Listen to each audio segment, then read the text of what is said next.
Welcome back to Biker Mike Motors. We are here today at Copart South Yard, and that loader driver right there, great loader driver, by the way, but he just dropped off the one car I had on the list for today, which I tried to look at last week. And if you've seen the last video, a little spoiler alert, you'll know what it is. If not, I'm gonna keep it a secret, so stay tuned for that one. I'm not sure if I'm gonna, it's already here, right here behind me. I may save it for the last one, or I may do it first because I'm pretty excited, but we're probably just going to jump into it first. Let's jump into this first. A 1986. We've been having a lot of 1986s lately, guys, which is great year, great year. Year I was born. I don't think I'll ever not be able to mention that. 1986 Porsche 928.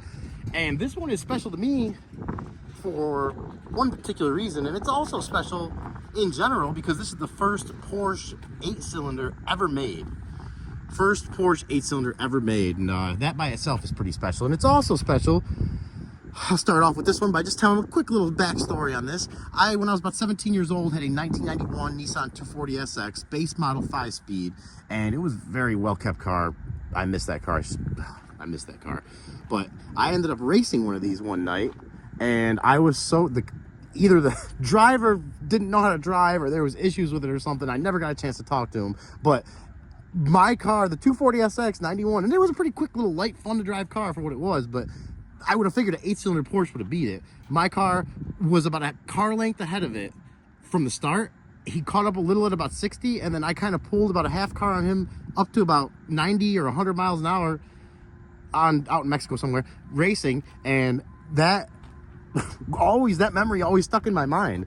And I always thought this car was so cool. The lights, I believe they come out and kind of flip forward when you turn them on, and normally you would see like a flip headlight. You would think of a flip headlight as just like that, having a little kind of door there. The actual headlight, I believe, comes all the way out and up, and we'll try to explore into that a little bit. This one is a donation, and I very, very interested in bidding on this one because of both reasons I just mentioned, and because it's just a cool car. Look at the back of it. It looks like a boat. Almost looks like a back of a boat or something. 928S. I don't believe there was ever any like a turbo version of this made or anything like that, but the first thing I'm going to look at, which you guys know how much I love to look at the date codes on these tires, and you should look at them too if you're ever out here, but I do not see a date on this one. Looks like Dunlop tire. It has good tread, but it's got some dry rot on it. This front one looks, wow, this front one looks almost new. What does that say? Forkium? Hina? And this one has a date code of the 9th week of 24. Interesting. This one's listed as a non-runner, and it didn't say anything about mechanical damage online, but it does say it right there on the sticker. So, oh, no way. Oh, you guys, if you've been watching the channel and you've been following or subscribing for any amount of time now, if you haven't already subscribed, please consider it. You see in the background there why you know I'm making those sounds right now of disgust. I shouldn't say disgust, but just maybe a little bit of disappointment. Let's look at the inside of this thing though. Let's try to concentrate on the good here. It's straight out of 1986. These seats are in really great shape for the year, and the mileage, which is 77,247. So for 1986 car, 38 years old like me, and having 77,000 miles, really not too bad. It looks like the original floor mats, some of the weather stripping there is kind of falling off, and the dash is cracked up pretty good. And here's what I was talking about. Why would you get a car like this automatic? I was, for some reason in the pictures, I just thought it was a stick shift. I don't know why. I don't know, maybe I saw this right here and kind of fooled me or something. It's a convertible hardtop, I believe. Is that what that is? I did not realize that either. I thought it was just a hardtop. The rear windshield button. Somebody took their little radio out here. Someone upgraded the radio, obviously. Look, we got the dual door speaker option. Wow, that thing has got to be really loud. I can only imagine. We got a little book in here. Some looks like some relays, warranty and maintenance book. That's interesting. Let's see if it says anything in it. Did they ever get the maintenance done? Yes, they did. All right, guys. Well, there was a name on there. That's why I kind of had to do a little editing there because I didn't want to show anybody's name or address on here. But it's a very interesting name. First and last name is interesting. The last name is Cadillac, but I don't know. Not sure, but pretty interesting name. There is the first service there, October 17th, 1985. And the dealer name was German Auto Inc. of Birmingham, Alabama. How cool is that? Oh, that's so cool. So cool. Any other services in here? Yeah, I do not see any. I do not see any other services in there.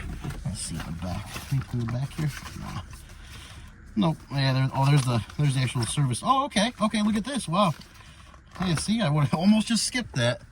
Look at that there. How cool is that? Service is done from 85, it looks like, up until 90 with 35,000 miles. 1990, I had 30,000 miles, and that included oil change, vehicle maintenance, whatever that is, emission control maintenance, and that's really the only options you got there. So they were maintaining and oil changing it, at least up to the first 35,000 miles. You guys know we gotta pop this hood and see what's going on under here. I don't even know how much horsepower this thing is. I probably should have looked that up, so I could have given you guys some information here on video, but I do not know how much horsepower this is. I can't imagine it's anything too impressive, maybe in like the mid 200s, high 200s or something. I'd be surprised if it was above 300, but look at that. All the mechanical stuff in here, I love it. And just overcomplication, it looks like. I could only imagine some of the simple, oh, there goes the hood falling on my head. Let me just pick that up a little bit. I should have been prepared for that. That long, skinny hood. What a cool car. Is there a, where's the battery on this? I'm gonna have to do a little research to figure that out. Or a jump point, at least. Yeah, guys, you're gonna have to give me a minute, because I am looking around. I do not see a battery, and I do not even know where to start looking. Maybe in the trunk or behind the seat, but we're gonna find out right now, and we will be right back. All right, guys, well, after a little research, and I'm sorry about the wind noise, if there is any right now. It's very windy out here, but it looks like it was, like I said, in the trunk. This is an interesting trunk location, so we gotta blanket back here. Oh, it looks like something pneumatic, something for the top probably. And if we go, wow, this one's falling on my head too. It's gonna be tough. This is gonna be tough. If we go way under here, look at that battery. Wow, BMW battery. Interesting. Oh, that's very interesting. Look at that. Look at that strap for the negative cable. That is crazy. All right, I don't think I'm gonna be able to, well, maybe I will. Let me see if I can get that to stay up on its own for a second, which it's not. Oh, this is gonna be tough. This is gonna be tough. Grab this with one hand, let that lay on my back. And let's see what we can do here now. There's one terminal.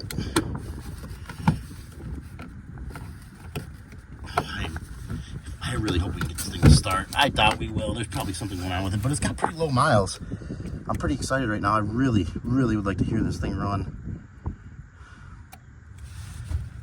All right, there we go. We are juicing. We are juicing. Let's take a look underneath it too while we're back here. Look at that side exit exhaust. Look at that. Well, I guess kind of out the side of the back there. What is that up there? Looks like some maybe fuel filters or something. I don't see any rust though. Looks pretty rust free. Paint definitely leaves a little to be desired. I mean, you might be able to buff that out and get a little bit out of it, but it looks like it probably just needs a new paint job. It's pretty much like a, on the top parts, a flat red or orange, whatever color this thing is, probably a red.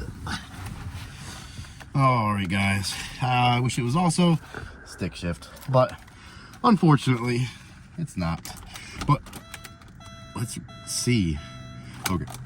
Another thing too, before we start this thing up, or at least attempt to, let's make sure it's got oil in it. Check the oil in here. This car is so cool. So cool. Where is that oil dipstick? Look at all those clamps too, holding the intake. I guess at the intake plenum, you got a lot of clamps there to hold those little rubber boots on, rubber connections. I do not see, unless it's right in front of my face, I do not see an oil dipstick. All right, well, I don't see one there, so we're gonna go ahead. Look at that Porsche clamp there. Man, that just looks intimidating to work on. But if it was stick shift, I'd probably be very seriously considering bidding on it if we can hear it run. But we still may bid on it. We still may. I do love the cars, but let's see what she does.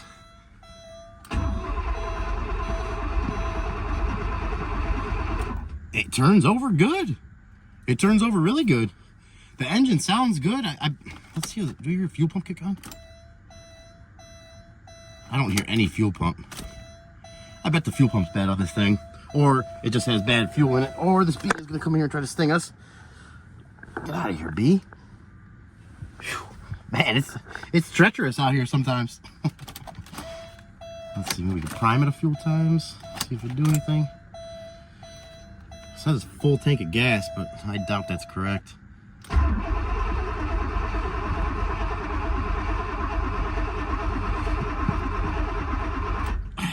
The motor sounds healthy. The motor sounds like it has good compression, but hardtop sounds like it would want to work. I'm definitely not gonna try that though, because I do not want that to get stuck open. Passenger window does not work. Driver window does not work. Oh, yeah, no, confirmed they don't work. I had the key off, but let's see what see it a couple more times here. We'll see. Maybe we can get it to start, but try pumping the gas a little. Yeah, I think we'll probably just save the jump pack for the last couple cars of the day here, because I don't see this one. It's not even hiccuping or anything or even trying. So, I mean, look at how cool this is. There's so many. I know you guys hear me say this a lot, but I just wish this car could talk. I wish it could talk. The stories this thing could tell, I can only imagine. It's probably a one-owner car being this low mileage, and maybe two-owner. Yeah, I'm gonna say we'll save the jump pack for the rest of the cars of the day. Porsche, you've been great. You've been great. Let's see if we look at what is that? Is that how you? The knob is like connected to the lock somehow. Is that how you lock the lock in, or is that how you push it up when it's down? Yeah, it's all the way in there. You want to push it back up? I guess since you can't grab onto it. Little 1986 options, guys. 1986 options. Looks like this is the what is that? Yeah, I'm not sure what that is. Oh, it's making some kind of noise back there. Oh, okay, that's to unlock the back hatch there. Interesting. Oh, and there's a sunroof here. I was looking right at it, but is it a manual sunroof? No, power sunroof. Not gonna try that though. So I guess it's not a hardtop. I wonder what that button there is for. Is anybody? If anybody knows better than me what this button right here does, let me know. Oh, that's actually for the sunroof. Okay. Sorry guys, I'm a little slow today. Figured it out though. It's kind of cool. The e-brake is on the left-hand side here too. You know, normally they're in the middle console area there. It's on the left-hand side here. And power seat. It's like, what is that? 8-way power seat. Oh, Porsche. I wish you were stick shift. I really do. But I'm gonna go ahead, lock this one up. I think we looked at this Porsche about as much as we can. Very cool car, very cool car. Those tires being from 24 in front makes me think it was probably, you know, running here within the last year, obviously. So I don't think someone would be getting into too much of a project with this, with the fuel pump. That being said, I don't know what the fuel pump replacement entails on this car either, if you have to like drop the whole rear end or something to get to it. I know my 300ZX, 300ZX that I have, you do have to drop the rear end to get to the fuel tank. So not sure about that. I shouldn't say. Even these windows back here, it's almost like a curved, slanted, really long back hatch window, side hatch window. This thing is cool, guys. There's no way around it. I think one of the coolest cars in my mind, and I'm gonna keep an eye out for another. This is the first time I've ever seen one at Copart, so who knows if I'll ever see one again. But if I ever see a stick shift one, I promise you we'll be out here taking a look at it and hopefully bidding on it too. But until then, we are gonna lock this one down and go find the next one. And our second one up for today is we're getting blasted in the face with these winds. I hope you can hear me okay. A 2018 Ford Escape, which I personally love these cars. I love these cars. I prefer the older ones, but I love these cars. And I'm bringing you this one today for that reason, but this one is also coming to the channel specifically for the vac dude. I just want to say thank you for everything. You have been, I appreciate your comments, loyal subscriber from pretty much the beginning, and I just want to say I appreciate you. And the reason I seen your comment just now, and the reason I haven't had too many of these on the channel, is because most of them have been, I've been looking every week, but most of these are tore up out here. I've not found any good ones. I'd like to find like a, we'll get into some information on this one, which is actually a good learning experience for here at the auction. So stay tuned to listen to some good pointers here, but I have not found any of these Escapes out here in good shape, and that's mainly the reason, that is the reason why I haven't shown any of these, because I'd like to find one like a, you know, donation or repo, something like that, or with light damage, that is something that, you know, would be fixable for the average person. This one obviously is a little above that. This one, surprisingly enough, is a clean title repo, and that's a little bit of information I want to tell you guys. It's very important, because some people seem to think clean title, never been an accident, salvage title, junk, and that's really not how it is. I even was guilty of that myself, you know, years ago, but once I started going to the auctions, I started seeing for myself with my own eyes the examples of stuff that goes through. It really taught me a lot, and I would love to pass that information to anybody that's willing to listen, especially anybody that's in this, trying to get into the business, or even just trying to buy cars for themselves personally, whatever. There's a lot of little things that can help you out here, a lot of things to look for, and one of those things is this. Some people will buy this, I mean, someone's going to buy this, probably fix it, and it's going to sell as a clean title. The accident may be on the police report, it may not even show an accident. So you can't always go by the auto checks, you can't always go by that stuff. You really, the car itself, you need to be good at looking at the car itself, looking for the signs of an accident, looking for signs of repair, you know, just understanding what kind of things to look for. And I am still learning those things myself, but I've also learned a lot along the way. So anything I can help out with, that is a major reason having this channel, is to pass down information to anybody to help them to avoid the you know, incidents that I've been in, as far as buying stuff that needed way too much work or overbidding stuff. You guys know how it goes. And this one, enterprise car sale.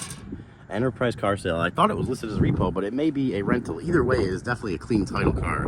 And the rental makes sense too, because I've heard, I shouldn't say 100%, but I have heard that the rental companies have their own insurance, and when something like this happens, it doesn't really get fixed, so it doesn't, for some reason, whatever, it doesn't get issued a salvage title, it stays clean title. So, and I see that a lot out here. I see a lot of rental cars out here too with clean titles still, and that's another example. The same thing with the repo. Someone's going to buy it, fix it, sell it as a clean title. I'm not going to rip off any of this tape here, but I do want to see the inside of this. 2018, it's a nice looking car. I'm sure it drives fine once you get it fixed. And it did take some good hits too, so, you know, mechanically it's probably fine. Yeah, that tape is actually holding every door shut, and I don't want to rip through that tape. Let's see if we can open the back here though. Well, I'm sorry guys, I don't think we're gonna, well, should we try this back door? Well, I'll get you guys in there. I can't get in there, but I can open that just enough to get the camera in there. And tell me what you see. Can we see up there in the front a little bit? Nice leather interior, I can see that. But obviously someone buying this thing, they got some fixing ahead of them. They got some fixing, and that's more fixing than I'm wanting to get into. I'm not, on top of that, I'm not a body or paint person. So we are going to keep our eyes peeled for some more escapes in the future. Until then, we are going to go find the next one. And our next one up, our last one of the day, a 2007 Mercedes S550, big body, gorgeous car. And I know you guys hear me say this a lot, but I love this car. I love this body style. 07, I was about 20 years old. At that point, to me, this was like seemed like a $500,000 car. And just to see them sitting here at Copart like this is just kind of mind-boggling, because I know these brand new are, I think, around $100,000, which is really crazy.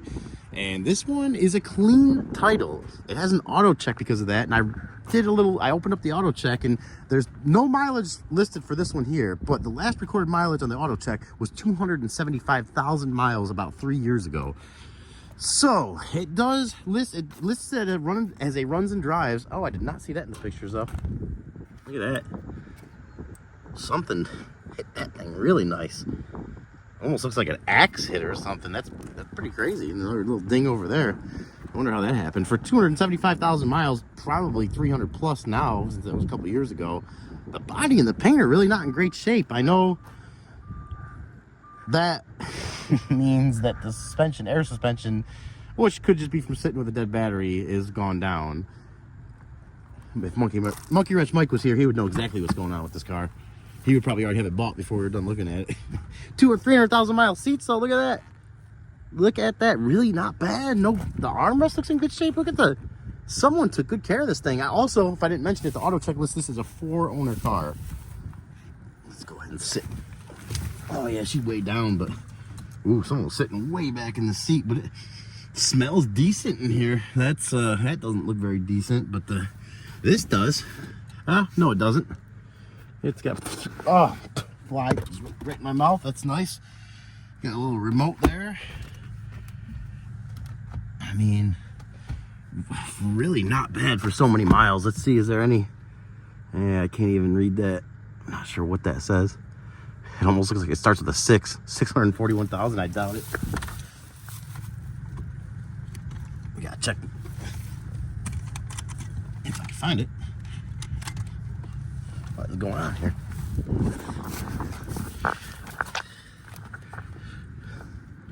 Where's that hood release? Is that it? I am not sure what's going on. Oh, okay. There we go. It was really tucked up underneath there. But at least it's got a red handle, so a little easier to see. I think these had, what, the 5 liter in these? Oh, man. It is fighting today. Oh.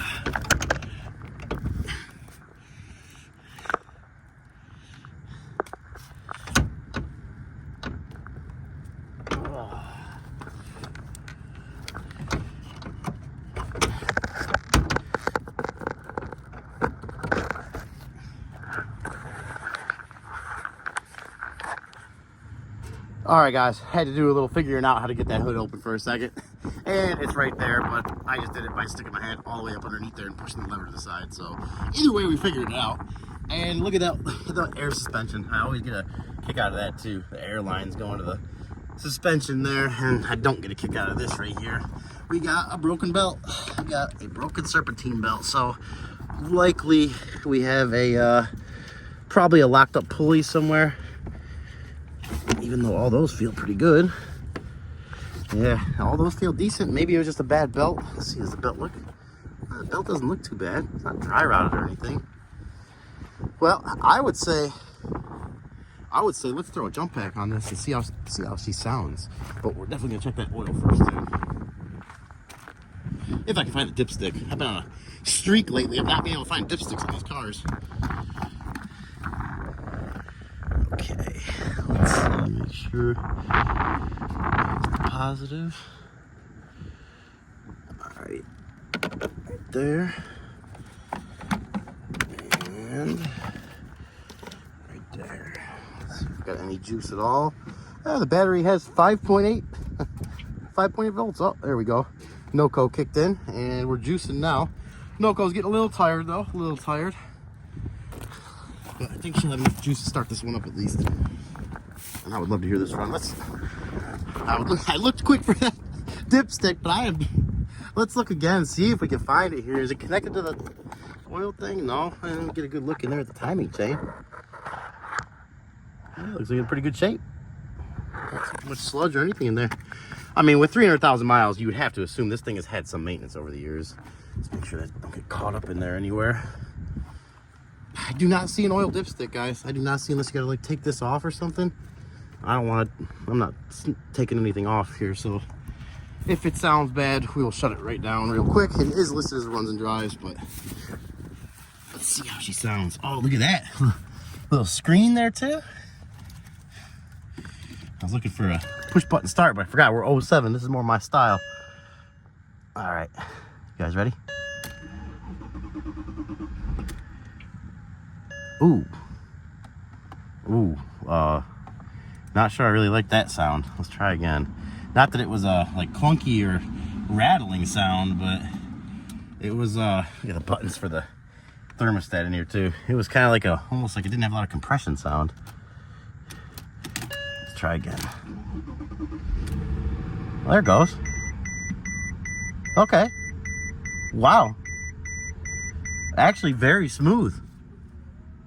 And we can't leave it running for long, obviously, because there is no serpentine belt on there, so we don't want to let it overheat, and it's not charging right now.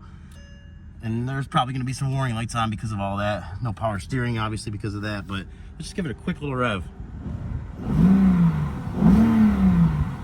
Oh, the engine sounds great. I don't want to run it more than that, obviously, without having a water pump pumping water or anything, but that's crazy. Oh, man. I am at the, and if I think I did forget to mention as well, there's a buy it now right now, a $1,350 on this one. $1,350. Yeah, it's got a ton of miles on it. And did we see, does it list the miles? It's not listed on the listing, so I was thinking they weren't. Maybe we can press a couple buttons and kind of skip to it. Maybe they're just in like a service. Had some service things up or something. Oh no, I don't see anything there. Let's see, when we started, did it change anything? It doesn't want to stay running either, obviously, without that. No, that screen is messed up.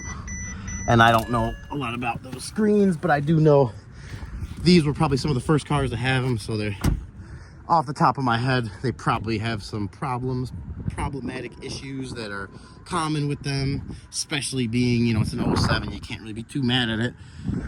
So we're looking at some higher mileage, some older car, but for $1,350, the body's clean, the engine sounds pretty good. Do you take a risk on it? Do we take a risk on it? Guys, let me know. Comment, let me know. I'm gonna button this one up. We're gonna head on here, and I got some thinking to do about this one. So I really appreciate you guys' comments when you let me know if it's worth it, if we should throw some bids at it, maybe do the buy it now on it. I'm not sure. I mean, could we throw a belt on it and be back on the road? It seems possible. You guys let me know what you think. We're gonna get on out of here. Alrighty, ladies and gentlemen, that's gonna be a wrap for today. We're gonna head on out of here. I hope you guys enjoyed the video. I appreciate always the new subscribers, old subscribers. If you haven't already, consider subscribing to the channel. I just love having you guys here with me, because that's what it feels like every day out here. We're walking the yard. It feels like we're walking the yard together. So, as always, you guys stay safe,